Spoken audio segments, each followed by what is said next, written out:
સંયમ લેનાર અને સંયમ આપનાર બંનેની ગુણ ભૂમિકા અહીંયા વર્ણવવામાં આવી. બંને ગુણિયલ હોવા જોઈએ, લેનાર પણ અને આપનાર પણ.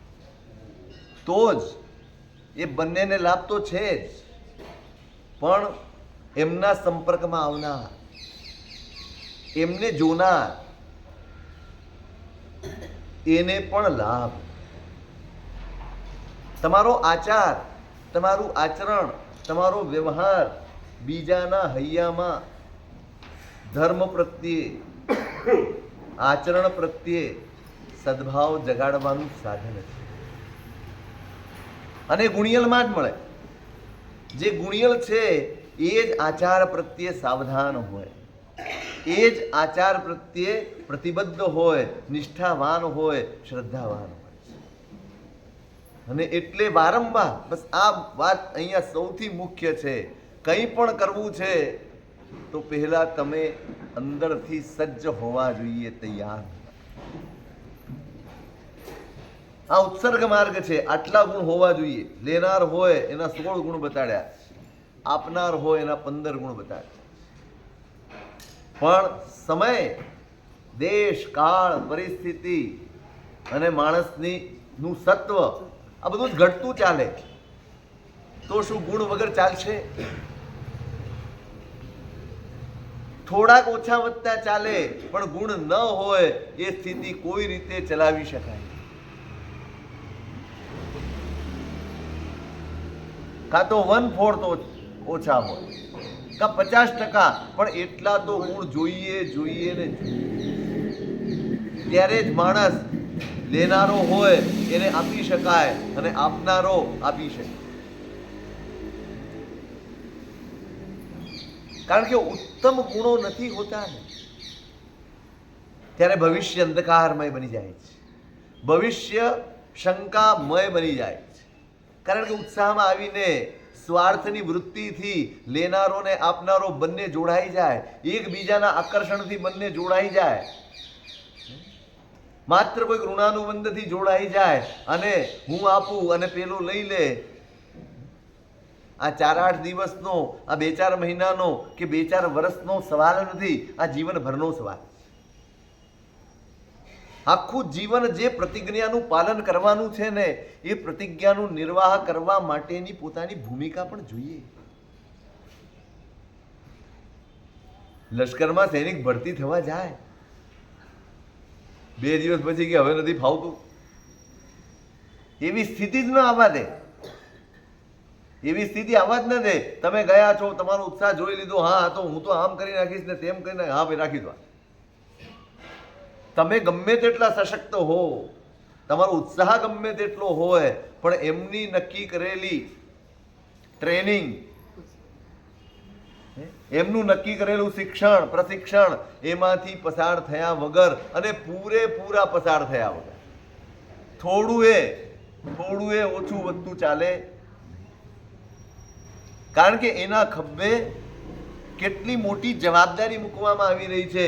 એમ અહીંયા પણ અહીં જવાબદારી માત્ર મારી એકલાની નથી.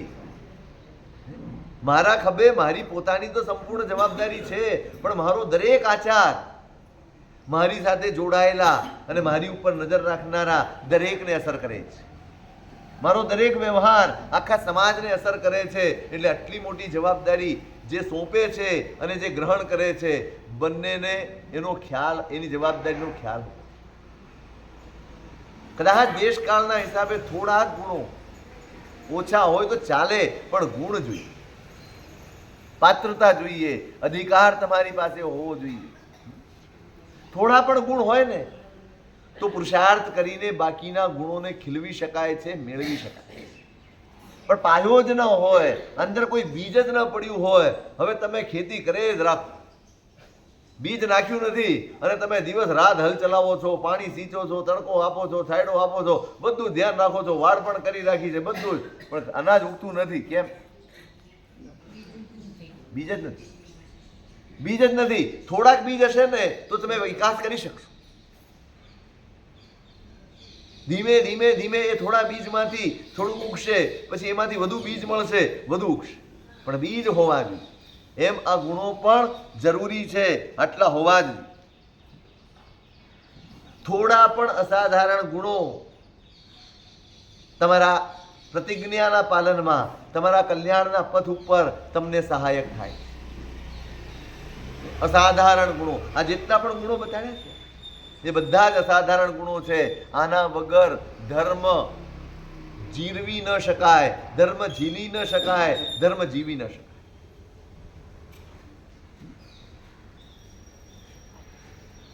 પછી વાત કરી છે જે આ ગુણિયલ તો હોય છતાં પણ પરીક્ષા પણ કરવાની છે. 3 વસ્તુ મહત્વની છે. પેલા પૃચ્છા, પછી કથન અને પછી પરીક્ષા. પૂછવાનું છે, એને પૂછે ભાઈ તમે કોણ છો અને શા માટે દીક્ષા લેવા તૈયાર. લક્ષ્ય બહુ મહત્વનું છે, ઉદ્દેશ્ય બહુ મહત્વનું છે. જેનું લક્ષ્ય સ્પષ્ટ નથી, જેના ઉદ્દેશ્યમાં સ્પષ્ટતા નથી, એ ભટકી જાય. તમે કેમ સંયમ લેવા તૈયાર થયા? અહીં બધું જલસા છે,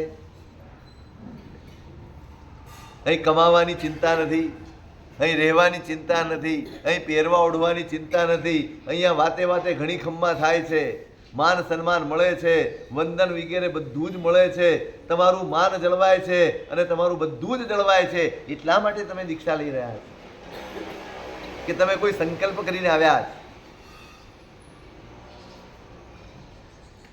પૂછે, પહેલા પોતાનો સામાન્ય પરિચય આપે. હું ફલાણા ગામનો છું, ફલાણાનો દીકરો છું, ફલાણા કુલ કુટુંબ, બધું જ જાણવાનું એટલા માટે છે કે એની વાસ્તવિકતા, બાહ્ય વાસ્તવિકતાઓ કે બાહ્ય પરિચય પણ અનિવાર્ય. એના ઉત્તમ જાતિ કુળ વગેરેનો પરિચય ન હોય તો ગમે તેવી વ્યક્તિને, આપણે ત્યાં ચાંડાલોને પણ દીક્ષા આપવામાં આવી છે, પણ એ રેર કેસ છે, એનો સમૂહ ના હોય. એ કોઈક એવો સુપાત્ર જીવ હોય, કોઈક પૂર્વભાવનો આરાધક જીવ હોય, એવા જીવને જ આપવામાં આવે. બાકી પહેલા ઉત્તમ જાતિ, ઉત્તમ કુળ, વિશિષ્ટ જાતિ વગેરેની તપાસ કરવાની. કારણ કે એના વગર ખાનદાની ન હોય ને તો માણસ વિક્ષેપ આવે ત્યારે ઢળી પડે. ખાનદાની હોય તો પોતે ટકી જાય અને એમાંથી બહાર નીકળવાની મથામણ. એટલે પેલા બાહ્ય પરિચય અને પછી આ પૂછે કેમ દીક્ષા લેવી છે, ઉદ્દેશ્ય પૂછે.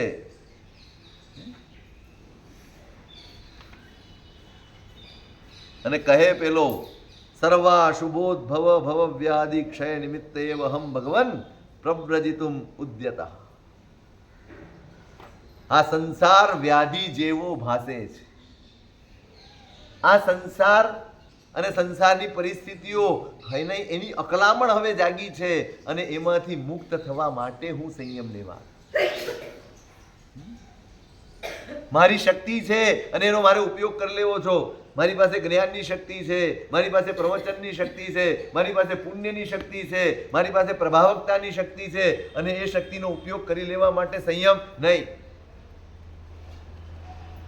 અહીંયા શક્તિના ઉપયોગ કરતા પોતાની નબળાઈઓને દૂર કરવાનો પુરુષાર્થ વધુ મહત્વનો. ધર્મનો માર્ગ આંતરિક શુદ્ધિનો માર્ગ છે, બહારની વૃદ્ધિનો નહીં. આંતરિક શુદ્ધિ થતી જાય એની સાથે બહારનું વધતું જાય એની ના નથી, પણ એકલું બહારની વૃદ્ધિ થતી જાય અને આંતરિક શુદ્ધિ ન હોય તો એ બાહ્ય વૃદ્ધિ, બાહ્ય વિકાસ એના પતનનું કારણ બની. અને એવા અઢળક દાખલાઓ. બહાર પુણ્ય પ્રચંડ હોય, બધી જ રીતે પરિસ્થિતિઓ અનુકૂળ હોય, બધે જ ઘણી ખમ્મા થતી હોય, પણ અંદરની શુદ્ધિ ન થઈ હોય તો એ અહંકારનો ભોગ, પતનનો ભોગ બહુ જ જલ્દી બની જાય. એની વૃત્તિ તપાસે છે દીક્ષા કેમ લેવી છે, તો કે સંસારથી અકળાયો છું, ના સંબંધોથી અકળાયો નથી, સંસારમાં આવતી કર્મની પરિસ્થિતિઓથી અકળાયો નથી. કર્મની પરિસ્થિતિથી અકળાઈને દીક્ષા લેશો એટલે એનો મતલબ એ છે કે દીક્ષા લીધી એટલે કર્મ ઉદયમાં આવશે જ નહીં.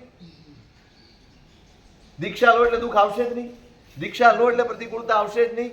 જેમ સંસારમાં સંબંધોની વિષમતા છે એટલી જ વિષમતા અહીંયા પણ છે. એવું નહીં માનતા કે સંસારમાં માતાના, પિતાના, પતિના, પત્નીના, દીકરા દીકરીના, ભાઈ બહેનના બધા સંબંધો સ્વાર્થના છે, ફલાણા છે, ઢીકણા છે, એ બધા જ ઋણાનુબંધ અહીંયા પણ એવા ને એવા જ હોય.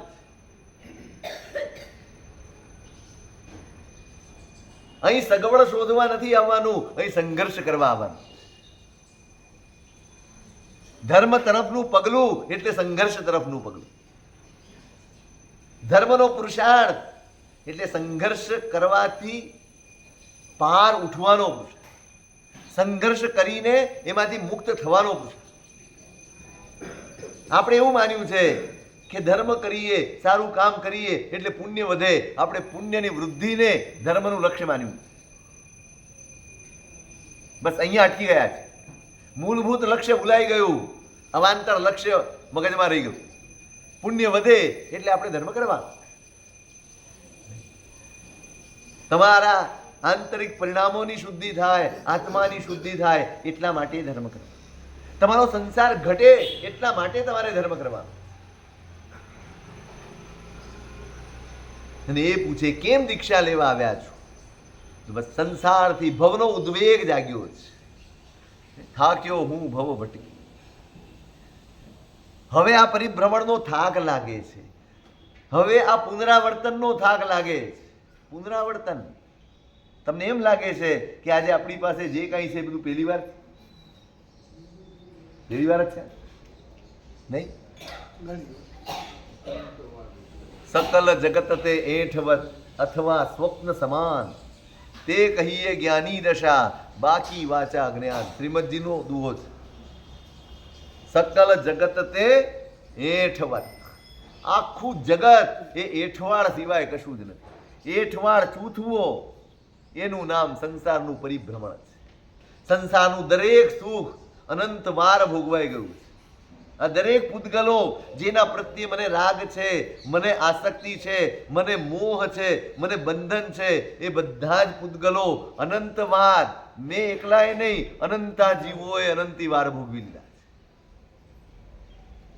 કોઈ એક કોળિયો થાળીમાંથી ભર્યો હોય ને મોઢામાં અને ઊભો થઈ જાય, પછી તમને એમ કે આ થાળીમાં જમી લ્યો, તમે જમો? ખાલી એક જ કોળિયો મોઢામાં મૂક્યો, બીજી વાર તો હાથે નથી લગાડ્યો. એક કોળિયો લીધો છે, દાળમાં બોલ્યો છે કે શાકમાં બોલ્યો છે, મોઢામાં ખાધું છે, પછી કીધું મારે નથી ખાવું, મૂકી દીધી થાળી. અને તમે આવ્યા, તમે જોઈ ગયા અને કીધું કે ભાઈ બેસી જા, ભાણું તૈયાર છે, બેસશો, ખાઈ લેશો નહીં? કેમ? એક જ વાર, અને હજી હાથ તો રાખ્યો જ નથી. બીજી વાર હાથ નથી નાખ્યો, અને છતાંય હું એને અડવાની, એની સામે જોર, મને ચિતરી ચડશે. અને એ જ વસ્તુ બીજી થાળીમાં, આ જ વસ્તુ જે આમાં પડી છે એ ફ્રેશ વસ્તુ તમારી થાળીમાં આવશે અને તમે હોશે હોશે મોઢા ઉપર લાલી લાવીને જમશો. બહુ સરસ બન્યું. શું ફરક પડ્યો? આ બે થાળીમાં ફરક શું પડ્યો? એ સાહેબ શું ફરક પડ્યો? એઠવાડ.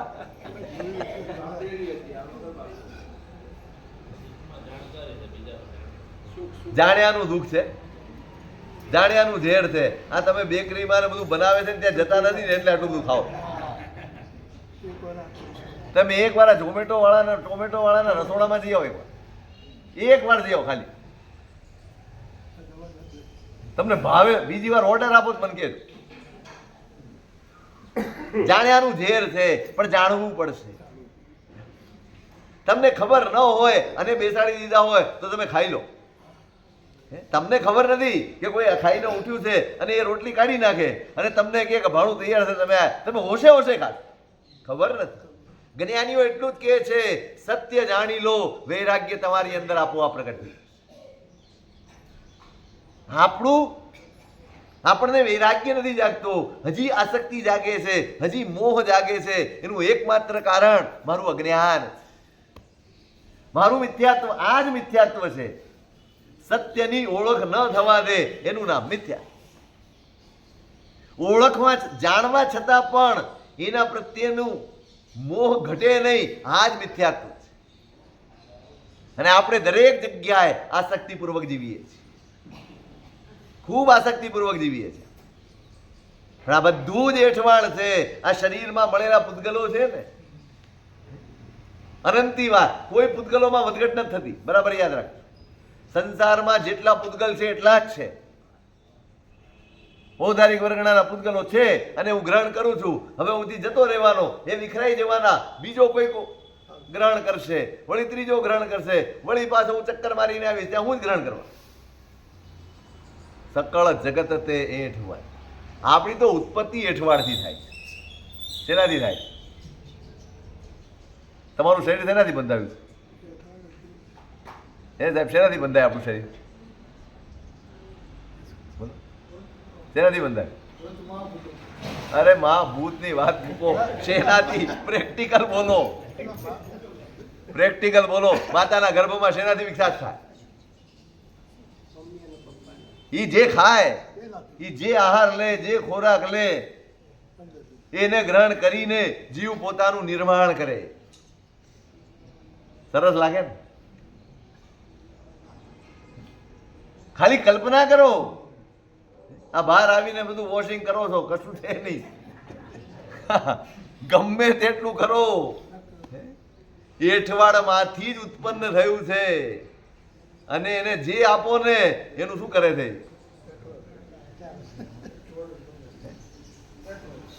આ સ્વભાવ છે. આ જ પૂતગલનો જીવ જ્યારે ગર્ભમાં હોય ને, એમ કહેવાય છે ગર્ભમાં હોય ને ત્યારે સર્વજ્ઞ જેવો હોય. વાસ્તવમાં એ ગર્ભમાં રહ્યો જીવ સતત વિચારે, હવે અહીંથી બહાર નીકળવું ને એટલે પેલું કામ દીક્ષા લેવાનું કરી. આ વારંવાર અહીંયા આવવું પડે. અરે આપણને એક નાની રૂમમાં બેસાડી દીધા હોય, જ્યાં કોઈ બારી બારણા ન હોય, ક્યાંયથી હવા આવવાનું એક છિદ્ર પણ ન હોય, તો કેવું થાય? કેવી ગુમલામણ થાય? અને એમાંય ઉકરડો ભરી દે તો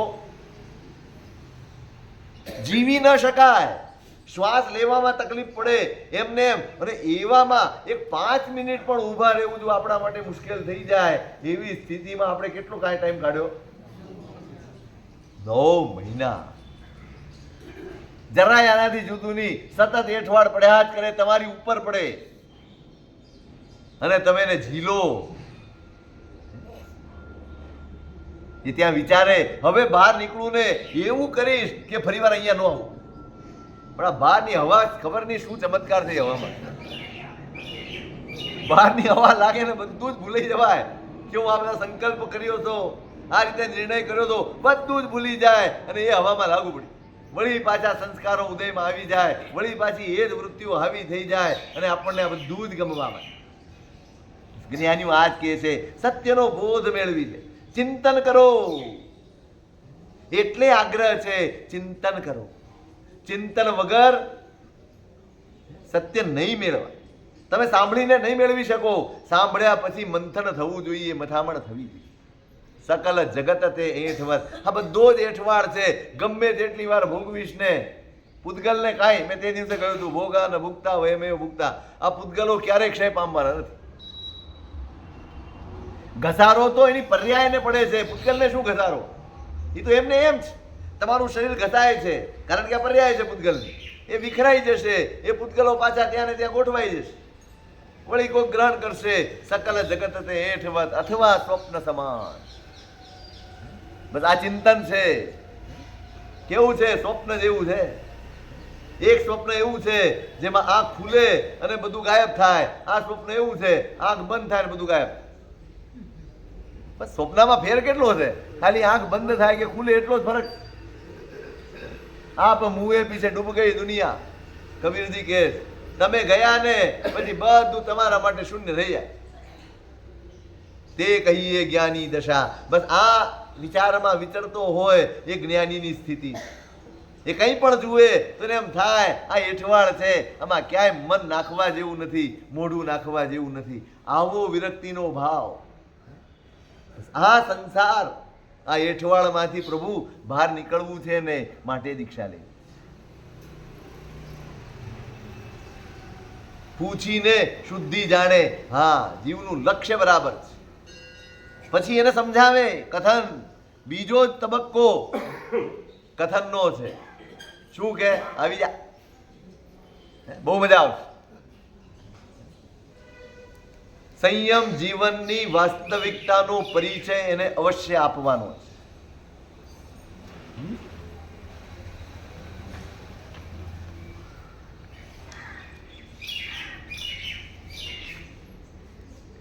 દુરનુચરા પ્રવ્રજ્યા કા પુરુષાણામ. સૌથી પહેલું કે ગમે તેના બસની વાત નથી કે સંયમનું પાલન કરી શકે. ભાઈ, જે કાયર છે, જે સત્વથી નબળા છે, એ જીવો માટે સંયમ નથી.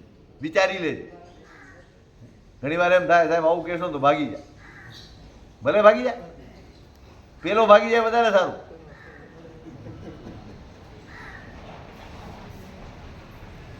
પેલા ભાગી જાય વધારે સારું. પછી તમે એને અંદર લઈ આવો અને પછી એ સીધા, પછી એના મનમાં થોડું ધ્યાન થાય.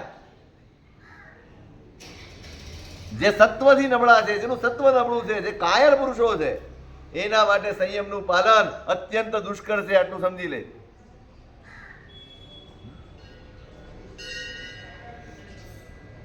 જે આરંભ છોડી શકે છે એનું જ કલ્યાણ થાય. જે પોતાના આરંભ એટલે જે પ્રવૃત્તિથી આત્માનું અહિત થાય એનું નામ આરંભ સમારંભ. જે પ્રવૃત્તિથી કર્મના બંધન થાય એનું નામ આરંભ સમારંભ. અને એ આરંભ સમારંભ જે છોડે એની દીક્ષા ફળદાયી બને. જે આરંભ સમારંભ ન છોડી શકે, જે પોતાના આત્માનું હિત સાધવામાં ઉદ્યમ ન કરી શકે, એના માટે દીક્ષા બહુ દુર્લભ.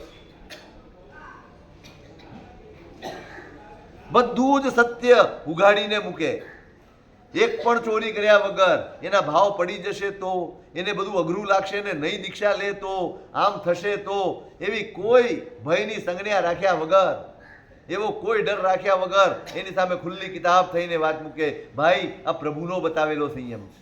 આ સંયમ એટલે પ્રભુની આજ્ઞા છે.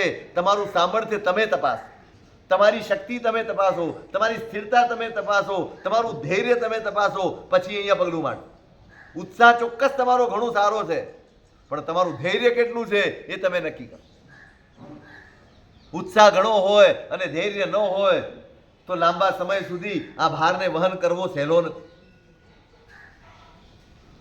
અહીં તો ખભે ભાર મૂક્યો ને વિસામો નથી. બરાબર યાદ રાખજો, વિસામો નથી. આજે તમે સંયમ ધર્મનો ભાર ખભે લીધો અને હવે થોડા વર્ષ થાય, હવે 2-4 વર્ષ વિસામો લઈ લઈએ, કોઈ વિસામો નથી. સતત ઉપાડીને ચાલવાનું છે, સતત એનો નિર્વાહ કરવાનો છે. जिनानाम आज्ञा सम्यक आराधिता मोक्ष फला. સ્પષ્ટ કહે, પરમાત્માની આજ્ઞાનું આરાધન એનું નામ જ ધર્મ છે, એનું નામ જ સંયમ છે. જો આજ્ઞાની આરાધના કરશો તો એ જ આજ્ઞાની આરાધના તમને મોક્ષ આપશે. અને જો આજ્ઞાની વિરાધના થઈ તો એ જ આજ્ઞાની વિરાધના તમારા સંસારનું કારણ બનશે. આજ્ઞા રાધા વિરાધા ચ શિવાય ચ ભવાય. હેમચંદ્રાચાર્ય મહારાજ વિતરાગ સ્તોત્ર. આજ્ઞા રાધા વિરાધા ચ શિવાય ચ ભવાય. મોક્ષે જવું છે, સંસારથી પાર ઉતરવું છે, એક જ સાધન છે, પ્રભુની આજ્ઞાનું આરાધન કરવું. જ્યાં વિરાધના થઈ ત્યાં સંસાર વધ્યો. દરેક કદમ ઉપર એક વિચાર કરતી વખતે પણ, એક શબ્દ બોલતી વખતે પણ અને એક પગલું માંડતી વખતે પણ દરેક વખતે સાધકના મનમાં પ્રશ્ન હોય, મારો વિચાર, મારો શબ્દ, મારી પ્રવૃત્તિ આજ્ઞાને અનુકૂળ છે, આજ્ઞાને અનુરૂપ છે કે આજ્ઞાને પ્રતિકૂળ છે? આ પ્રશ્ન પોતાની જાતને દરેક વખતે પૂછે કે હું જે વિચાર કરી રહ્યો છું એ મારા ભગવાનની આજ્ઞાને અનુરૂપ છે કે નહીં? હું જે શબ્દ બોલી રહ્યો છું, જે વાત કરી રહ્યો છું, એમાં મારા ભગવાનની આજ્ઞાની મોહર છે કે નહીં? અને હું જે પગલું માંડી રહ્યો છું, જે પ્રવૃત્તિ કરી રહ્યો છું, એ આજ્ઞાને અનુકૂળ છે કે નહીં? જો આજ્ઞાને અનુકૂળ ન લાગે તો ગમે તેવો બાહ્ય લાભ દેખાતો હોય તો પણ એને છોડવાનું સત્વ જેનામાં હોય એનું નામ સાધુ છે.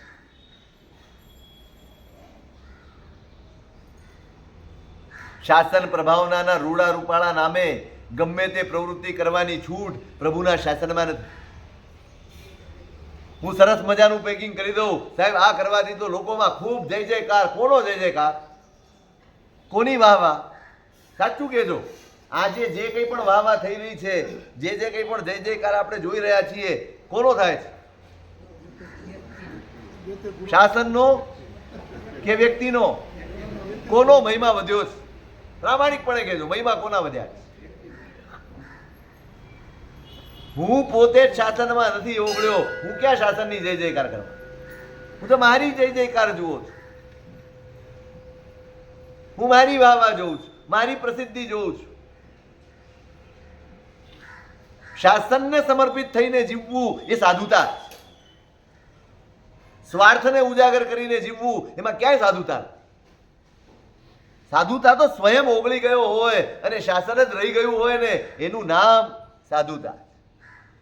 સ્વયં ઓગળી જાય, સ્વયંની ઈચ્છાઓ ઓગળી જાય, સ્વયંના માન સન્માનની આકાંક્ષાઓ ઓગળી જાય, બધું જ ઓગળી જાય. એક જ વધે, જ્યારે પૂછો, જ્યારે એના વિચારમાં, એની વાતોમાં જેમ સંસારી જીવ હોય ને,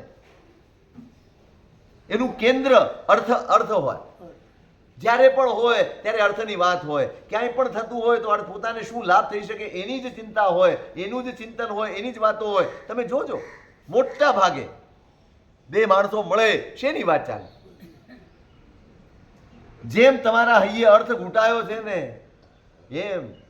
એમ આ શાસનને સમર્પિત થનારના હૈયામાં શાસન ઘૂંટાઈ જવું, પોતે વિસરાઈ જાય અને શાસન મુખ્ય થઈ જાય, શાસન છવાઈ જાય, શાસનમાં પોતે સમાઈ જાય, ત્યારે સાધુ.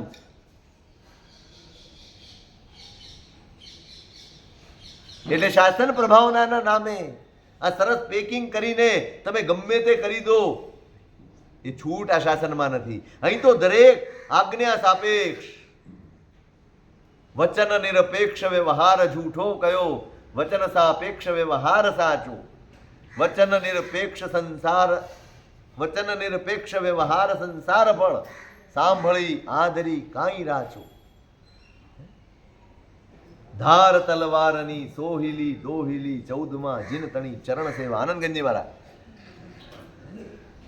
ધાર તલવારની સોહિલી દોહિલી, 14માં જીન તણી ચરણ સેવા. તલવારની ધાર પર ચાલવું બહુ સહેલું છે.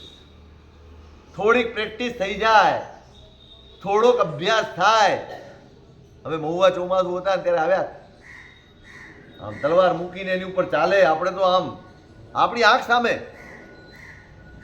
પણ પ્રેક્ટિસ હોય, આનું પણ એક અનુભવ હોય, એક અભ્યાસ હોય, શક્ય છે. પણ દોહિલી 14માં જીન તણી ચરણ સેવા. પરમાત્માએ જે માર્ગ કંડાર્યો છે, પરમાત્માએ જે કેડી કંડારી છે, પરમાત્માએ જે આજ્ઞાનો માર્ગ આપ્યો છે, એના ઉપર પગલું માંડવું બહુ અઘરું છે. દરેક વચન નિરપેક્ષ વ્યવહાર જૂઠો કયો. બધા એક વાક્યમાં બધું જ આવી ગયું. જે વ્યવહારમાં પરમાત્માના વચનની સાક્ષી નથી, પરમાત્માની આજ્ઞાનું પ્રાધાન્ય નથી, એ જૂઠો વ્યવહાર. વચન સાપેક્ષ વ્યવહાર સાચો. પ્રભુની આજ્ઞા મુજબની નોકારથી એક મોક્ષ આપશે, પણ પ્રભુની આજ્ઞાથી નિરપેક્ષ માસક ક્ષમણ તમારું કલ્યાણ નહીં કરી શકે. પ્રભુની આજ્ઞાને સાપેક્ષ સામાયિક તમારી કર્મ નિર્જરા કરી આપશે, પણ જેમાં આજ્ઞાની સાપેક્ષતા નથી, એવો સંયમ હશે ને, તો પણ તમારું કલ્યાણ નહીં કરે, સંસારનું આ પરિભ્રમણનું કારણ બની. ડગલે ને પગલે બસ આજ્ઞાને જ મુખ્ય કરીને જીવવું, એનું નામ સાધુ જીવન. આજ્ઞા ચૂકાઈ એટલે સાધુતા ચૂકાય. બહુ સીધો ગણિત આપ્યું છે, બહુ જ સીધું ગણિત આપ્યું. વચન નિરપેક્ષ વ્યવહાર જૂઠો ગયો, વચન સાપેક્ષ વ્યવહાર સાચો. વચન નિરપેક્ષ વ્યવહાર સંસાર. શું છે પરિણામ એનું? તમે મોટી શાસન પ્રભાવનાની દેખીતી પ્રવૃત્તિ કરી રહ્યા છો, મોટા મોટા તપશ્ચર્યાઓના અનુષ્ઠાનો કરી રહ્યા છો, બધું જ કરી રહ્યા છો, પણ જો વચન નિરપેક્ષ છે, આજ્ઞાની પ્રાધાન્ય નથી, તો સંસાર ફળ, સંસાર વધવા સિવાય એનું કોઈ પરિણામ નથી.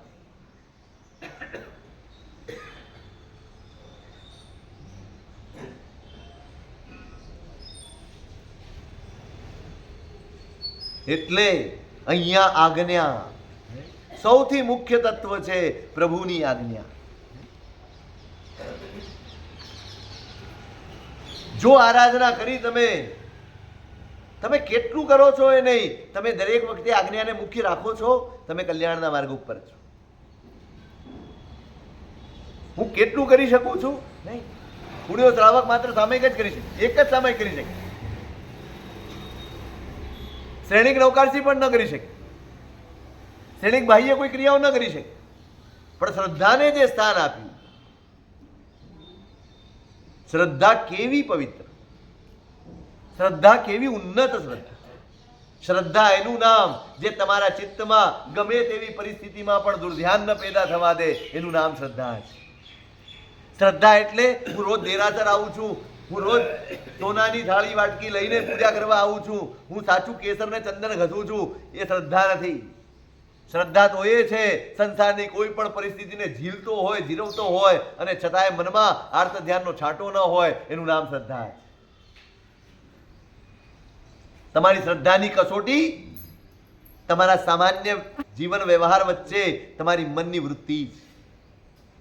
કેવા વિચારો આવે છે, કેવા વિકલ્પો આવે છે. કોઈ કે તમારી સાથે નબળો વ્યવહાર કર્યો, કોઈ કે તમને ધોખો દીધો, કોઈક તમને છેતરી ગયો, કોઈક તમારું ગુપચાવી ગયો, શું વિચાર આવશે? શું વિકલ્પ આવશે? રોજ પૂજા કરવા જાઓ છો ને, પોતાની જાતને શ્રદ્ધાવાન ગણો છો ને, પરમાત્માને માથે રાખ્યા છે ને, બોલો શું વિકલ્પ આવશે? મેં તમને એક વખત દાખલો કહ્યો હતો શ્રેણિકનો જ. સગ્ગો દીકરો, પારકો માણસ ગાળ થઈ જાય ને બહુ ન લાગે, પણ જેને મેં પોતાના ગણ્યા હોય,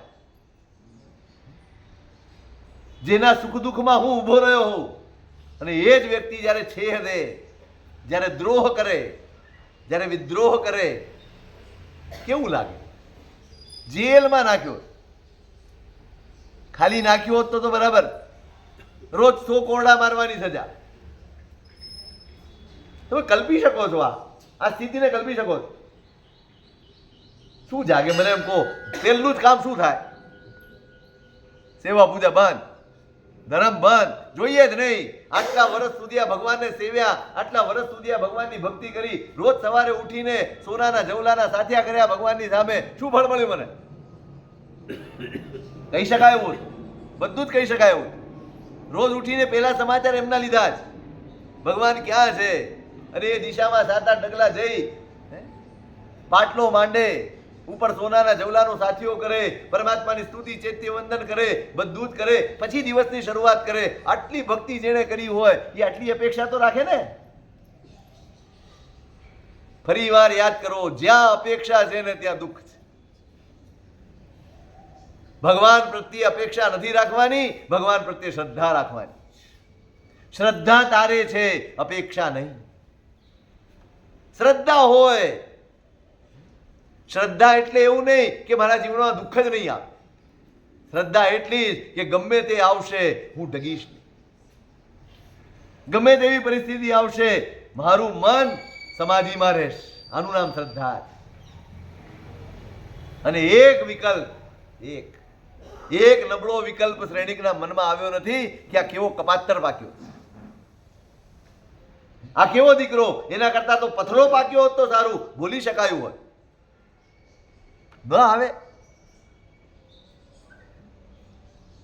આપણે તો આટલો ધર્મ કરીએ, આટલી તપશ્ચર્યાઓ કરીએ, આટલા વ્યાખ્યાનો સાંભળીએ, આટલું વાંચન કરીએ, આટલું ગુરુ ભગવંતોને વોરાવીએ, ગુરુઓની ભક્તિ કરીએ, ધર્મનું આચરણ કરીએ, અને તોય શ્રદ્ધામાં આટલી બધી ખામી. સાવ નાની ક્ષુલ્લક વાતોમાં આપણને અર્થ ધ્યાન થઈ જાય, સાવ ક્ષુલ્લક વાતોમાં આપણે કશાયના ભોગ બની જઈએ. અને આ કેવી પરાકાષ્ઠાની શ્રદ્ધા હશે. ચેલડા રોજ જતા જ હશે ભગવાન આવતા હોય ત્યારે, પણ એક વાર એવું નથી કીધું ભગવાનને કહેજો ને કે આ કોણિકને સમજાવે.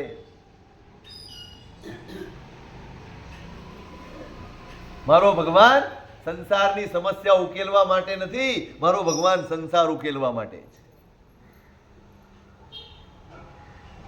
સંસાર ઉકેલવાનો છે. જ્યાં સુધી સંસાર છે આ સમસ્યાઓ રહેવાની જ છે. ભગવાન હશે તોય અને નહીં હોય તોય. સંસાર તમે સ્વીકારો છો તો આ બધા દ્વંદ્વ સ્વીકારવા જ પડશે. એકલો સુખમય સંસાર ક્યારેય હતો જ નહીં, ક્યારેય હોવાનો નહીં. જો એવું હોત ને તો ભગવાન પોતે છોડીને ન નીકળ્યા. મારો સંસાર એકલો સુખમય થઈ જાય એવી આશામાં ભગવાનને ક્યારેય સેવતા નહીં.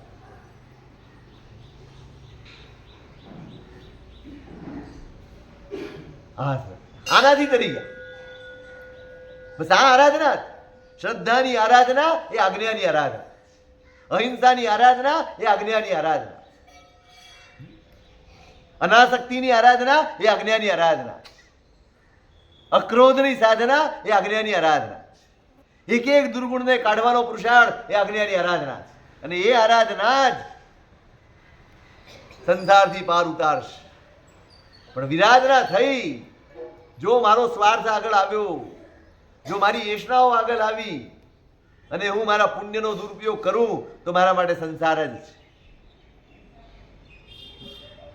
આ સમજાવે ગુરુ, એને કે ભાઈ અહીંયા આજ્ઞાની આરાધના કરવા તમે આવી રહ્યા છો, તમે મારી પૂજા માટે નથી આવી રહ્યા, તમે મારા રાગથી નથી આવી રહ્યા, એ ખોટો રસ્તો જ.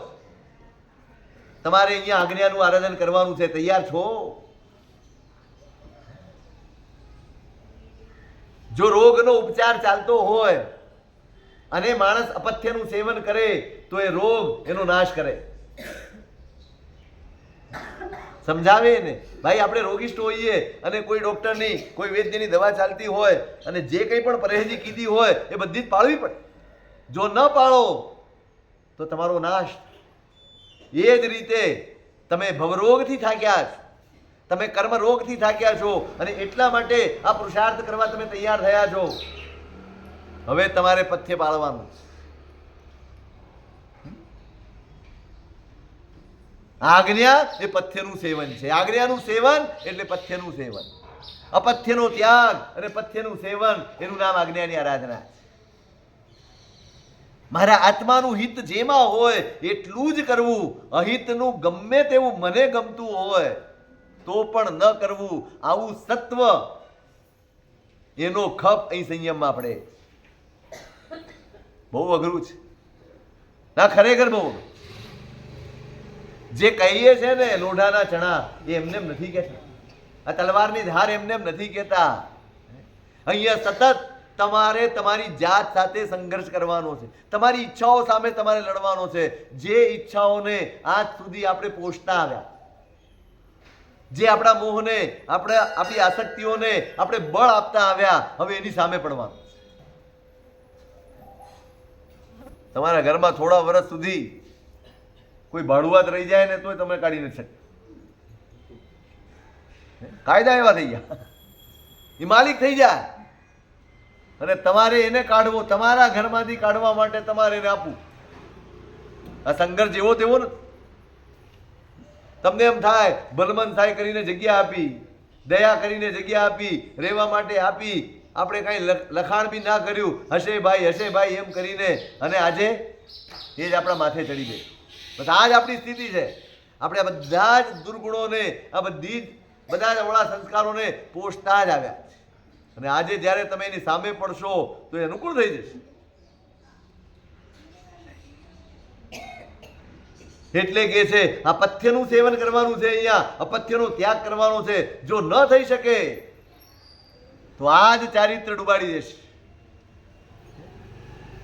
પ્રવીણભાઈનું ગીત યાદ કરો. એ ક્રિયા તો બહુ સહેલી છે, એનો અભ્યાસ થઈ શકે છે. ક્રિયાનો અભ્યાસ થઈ શકે છે, પણ ક્રિયાનું લક્ષ્ય બંધાતું. મૂળ વસ્તુ લક્ષ્ય. યુદ્ધ ચાલી રહ્યું છે, લશ્કરમાં તમે છો અને તમને એક જગ્યા આપવામાં આવી છે કે અહીંયા તમારે ઊભા રહેવાનું છે અને ધ્યાન રાખવાનું છે. હવે કાંઈ તમારી આજુબાજુમાં ખરેખર કાંઈ નથી ચાલતું તો તમે બેસીને મોબાઈલ જોઈ શકો,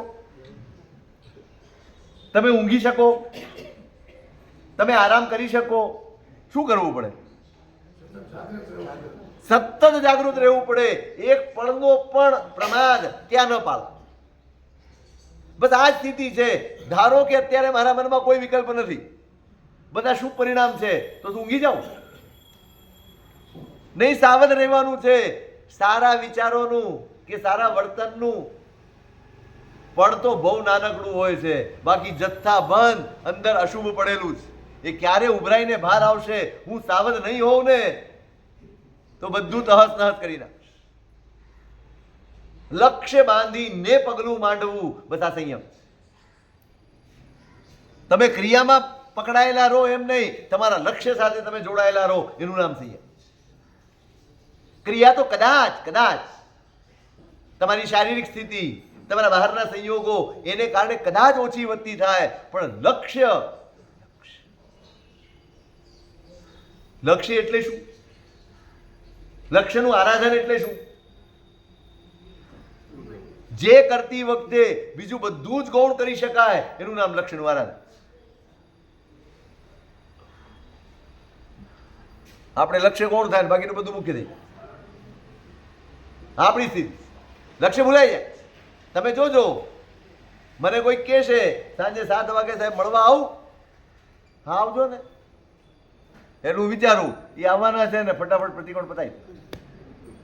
હું 10-15 મિનિટમાં પ્રતિકોણ પતાવીને તૈયાર બેસીશ. પછી પેલો ભલે 7:45 આવે, હું એ 7:45 આવશે ને તો હું અડધો કલાક ટીપાઈશ. પણ હું એમ નહીં કહું કે નહીં આ મારો આરાધનાનો સમય છે, આ સમયમાં કોઈ નહીં. કોણ મુખ્ય થયું? ત્યાં સમજ પડે કે તમે લક્ષ્ય સાથે બંધાયેલા છો કે તમારી ઈચ્છાઓ સાથે બંધાયેલા. તમારા લક્ષ્યાંકો જુદા છે, પ્રભુએ આપેલું લક્ષ્ય જુદું.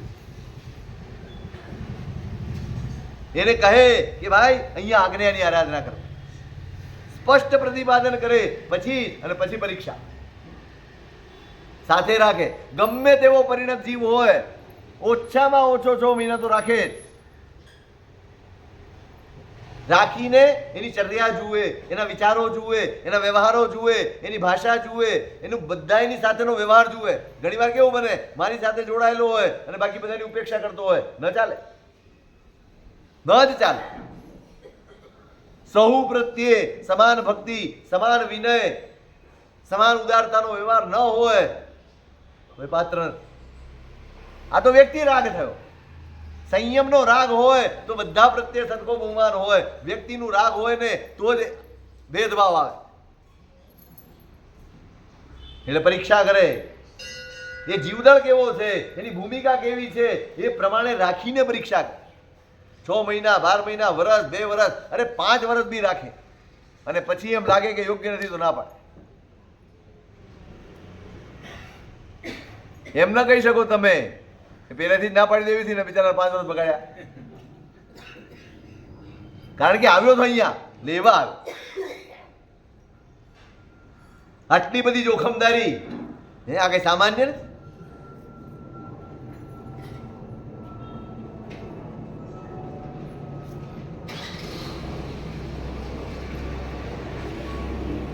એટલે એના પરિણામોની પરીક્ષા કરે. એની અહિંસા કેવી છે, સત્ય પ્રત્યેની નિષ્ઠા કેવી છે, એના વિચારો કેવા, એની વૃત્તિઓની, બસ એની ચર્યામાંથી, એની વાતચીતમાંથી, એના વ્યવહારમાંથી, એની ક્રિયા રુચિમાંથી, બધા એમાંથી પરીક્ષા કરી અને પછી દીક્ષા.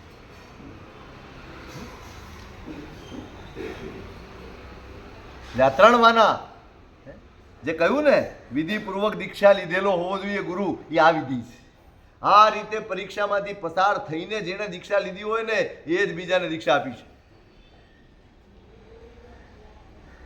અને જ્યારે ગુરુ રજા આપે કે હા હવે તમે યોગ્ય છો, પેલા પોતાની પાત્રતા નક્કી કરે, પોતાની યોગ્યતા નક્કી કરે, અને પછી ગુરુ જનાદ્યનુજ્ઞા, પછી પોતાના વડીલોની રજા લેવાની, આજ્ઞા માંગવાની છે કે હું આ સંયમ માટે ઉદ્યત થયો છું, મને રજા આપ.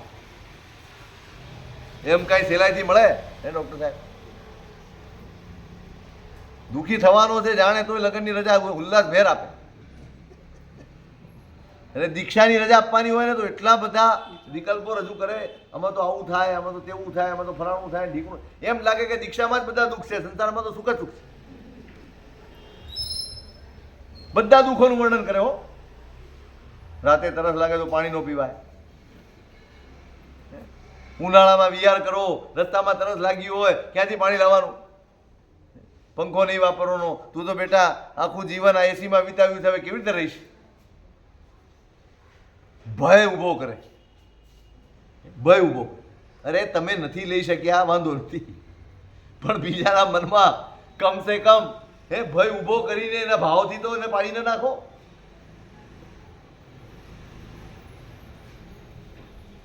ગુરુજનોની અનુજ્ઞા લે. અનુજ્ઞા બહુ મહત્વની છે. દરેક વખતે ભાગી જવું એ કઈ પુરુષાર્થ નથી, એ પરાક્રમ નથી, આ જવાબદારી છે. જવાબદારી. તમે એમ કહો કે આ તો બધું કર્મને અધીન છે અને મા બાપના કર્મો હશે એમ થશે અને હું દીક્ષા લઈ લઉં, અપરાધ. ભદ્રંકર સુરી મહારાજ કહેતા હતા, અમે એક દિવસ વંદન કરવા ગયા સાહેબજીને હું,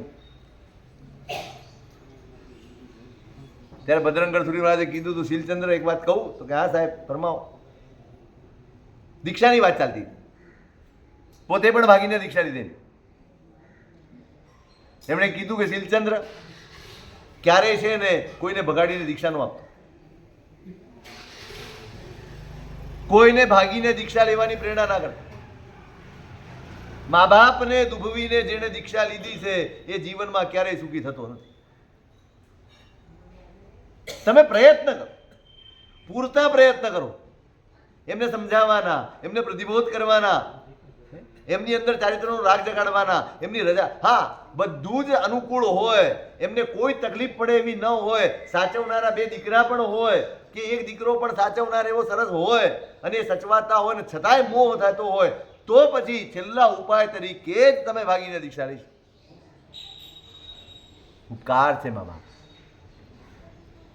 એમને દુભવીને એમ કહેતા હતા કે મારો દાખલો છે, મને આજે પણ આર્ત ધ્યાન થાય છે એના કારણે કે મેં મારા મા બાપને દુભવ્યા. આટલી કબૂલાત 91 વર્ષની ઉંમરે ભદ્રંકર સુરી મહારાજ કરતા, જેનું આખું જીવન એની પળે પળ સ્વાધ્યાયમાં. તમે તો જોયેલા છે, અહીંથી ઘણા જોયા હશે કદાચ. જ્યારે પણ તમે જાઓ ને એ સ્વાધ્યાયમાં જ હોય. તમે વંદન કરો, તમે ગમે તે કરો, તમારે કઈ અનિવાર્ય હોય તો જ તમે એની પાસે બેસીને વાતો કરી શકો.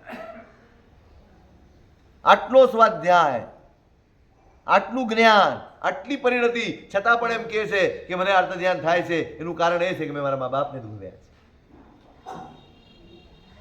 છે. ગાંઠ પણ નથી કરવાનું, આ ઘેલછા નથી, આ જવાબદારી છે. તમે એકનો એક હોય, ચડાવી દીધો તમે એને, ઉત્સાહમાં લાવી દીધો, બરાબર ઇન્જેક્શન આપો, એવો પ્રતિબોધ કરે, આ બ્રેન વોશ કરે. હું પ્રતિબોધ ન કહું, આ બ્રેન વોશ. તમે એનું બ્રેન વોશ કરો અને પછી એનામાં ઉત્સાહ જાગી જાય, ભાગી. અરે સૌના કર્મો છે, આમાં કઈ જરૂરી થોડી છે તું જીવવાનો છે? તું મરી ગયો તો? અરે કેમ જીવી ગયો તો એવી સંભાવના ન હોય? મરી ગયાની સંભાવના.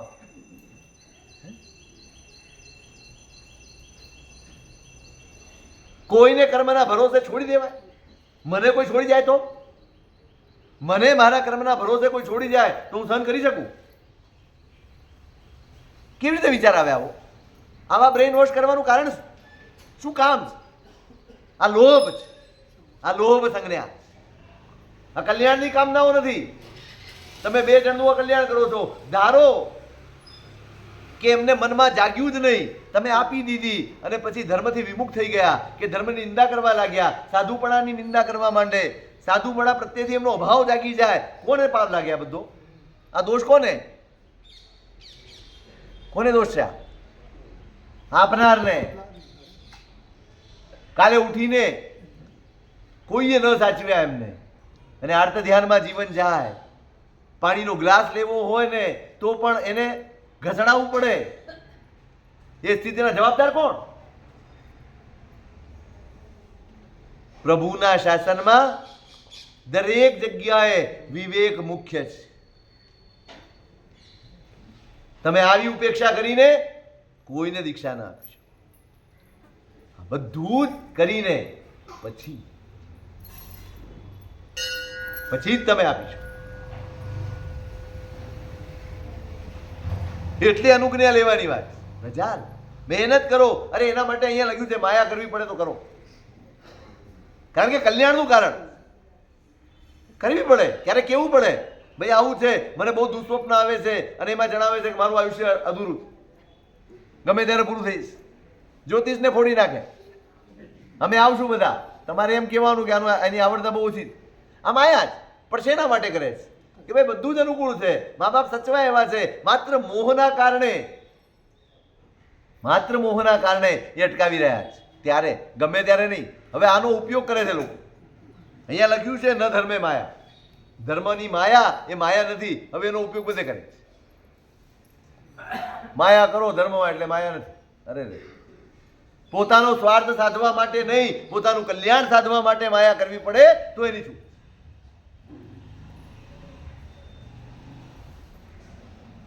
કલ્યાણની કામનાથી જેમાં બંનેનું હિત સધાયેલું હોય ને એવી માયા માન્ય છે.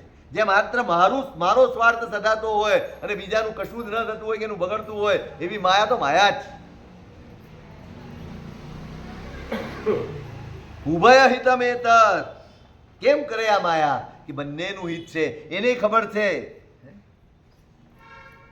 કે મા બાપ આજે મોહગ્રસ્ત છે, આ મોહના લીધે કર્મ બાંધી રહ્યા. વજ્ર સ્વામીની દીક્ષા થઈ ને, સાવ નાનું બાળક,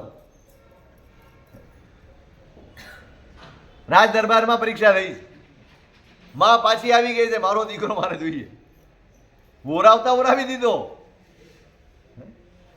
ગુરુ મહારાજ બહુ જમાનાના ખાધેલા હતા. બધા પડોશીને ઉભા રાખ્યા, જોજો આ ઓરાવે છે. હું નથી કહેતો, મેં કીધું નથી, આ ઓરાવે છે. બધાને સાક્ષી રાખીને લઈ ગયા હતા. પણ જેવો ઝોલીમાં પડ્યો ને ખડ હસવા મળે. તે વખતે તો માને કઈ ના લાગ્યું, પણ ધીમે ધીમે જોયું ઉપાશ્રયમાં મોટા થતા જોયું, ખિલખિલાટ હસતા રમતા, ક્યાંય રડવાનું નામ સુદ્ધા નથી. ત્યાં ધીમે ધીમે માની મમતા જાગી ગઈ. રાજાની પાસે પ્રશ્ન પહોંચ્યો, ફેસલો કેવી રીતે કરો?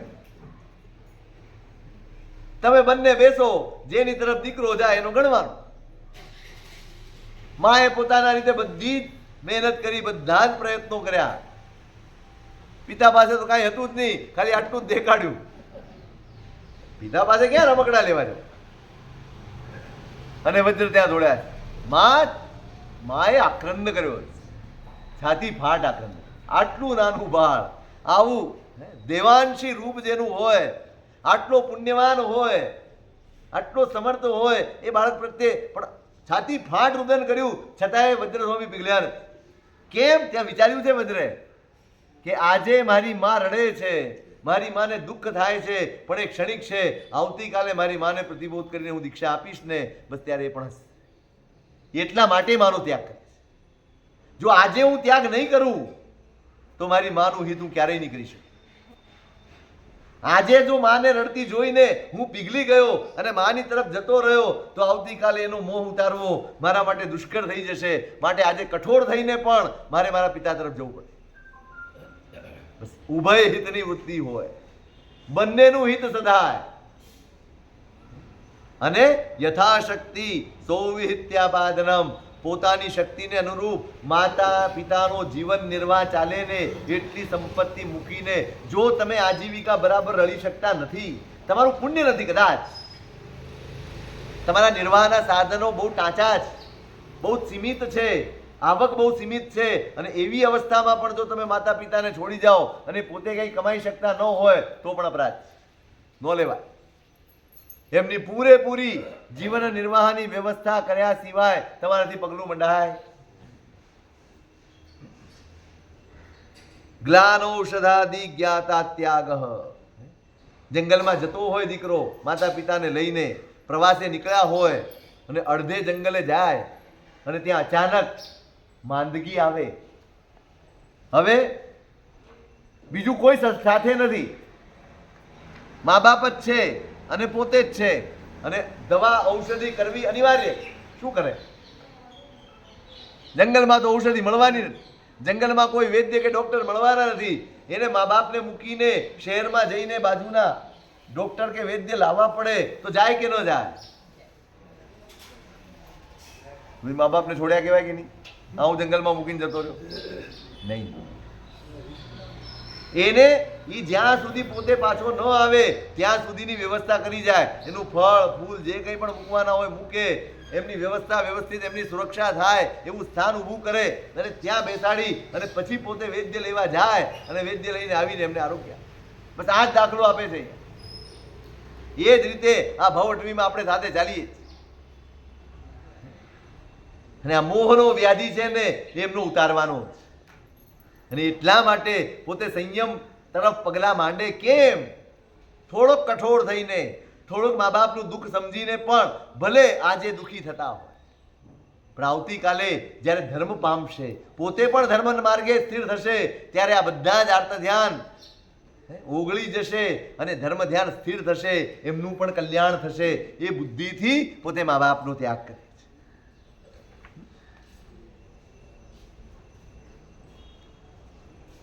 દીક્ષા ગુરુ કઈ બુદ્ધિથી આપે?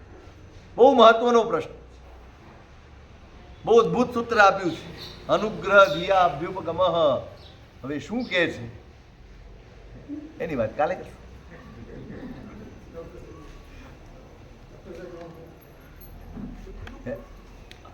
હા, આજે તમને 5 મિનિટ કેવું રહે યાર, ભૂલી ગયો પાછા. તમે પેલા મને ના કીધું.